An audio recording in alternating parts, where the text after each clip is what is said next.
ពាក្យថតរូបវ័យក្មេងម្នាក់ឈ្មោះវិសាលធ្វើដំណើរឡើងភ្នំបូកូដើម្បីថតសន្តាគារចាស់ដែលគេនិយាយថាមានវិញ្ញាណរស់នៅពេលយប់គាត់បានឮសំឡេងហៅឈ្មោះពីអគារចាស់ហើយបានរកឃើញបន្ទប់មួយដែលត្រូវបានបិទជិតជាង100ឆ្នាំវិសាលរកឃើញសៀវភៅកំណត់ហេតុបុរាណដែលនិយាយអំពីក្រុមអ្នករុករកមួយបានបាត់ខ្លួនដោយអាថ៌កំបាំងរាល់យប់វិញ្ញាណនៃអ្នកបាត់ខ្លួនចាប់ផ្ដើមបង្ហាញខ្លួននិងនាំគាត់ទៅរកផ្លូវសម្ងាត់ក្រោមសន្តាគារវិសាលចូលទៅក្នុងផ្លូវរងងឹតហើយបានឃើញចម្លាក់បុរាណនិងរង្វង់អាគមមួយមានសំឡេងប្រាប់ថាកុំបំបែកត្រាយ័ន្តនេះឲ្យសោះប៉ុន្តែមានមនុស្សអាថ៌កំបាំងម្នាក់កំពុងព្យាយាមបើកវាវិសាលជួបបរិសុទ្ធចំណាស់ម្នាក់ដែលអះអាងថាខ្លួនជាអ្នកយាមដ៏អាថ៌កំបាំងចាំនៅភ្នំបូកូគាត់ប្រាប់ថាមានអំណាចមួយត្រូវបានបិទត្រាយ័ន្តតាំងពីសម័យបុរាណហើយបើបំបែកត្រាយ័ន្តគ្រោះមហន្តរាយនឹងកើតឡើងក្រុមមនុស្សអាថ៌កំបាំងបានបើកត្រាបុរាណដោយជោគជ័យ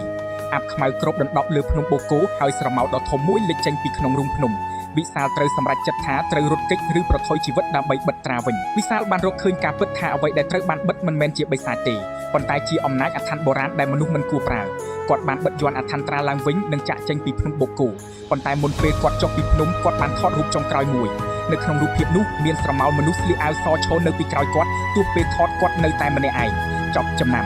រឿងនេះជារឿងប្រឌិតសម្រាប់ការកម្សាន្តប៉ុណ្ណោះវាប្រើភ្នំបូកូជាទីតាំងសម្រាប់ការនិទាននិងមិនមែនជាការអះអាងអំពីព្រឹត្តិការណ៍ពិតឬប្រវត្តិសាស្ត្ររបស់ទីតាំងនោះទេ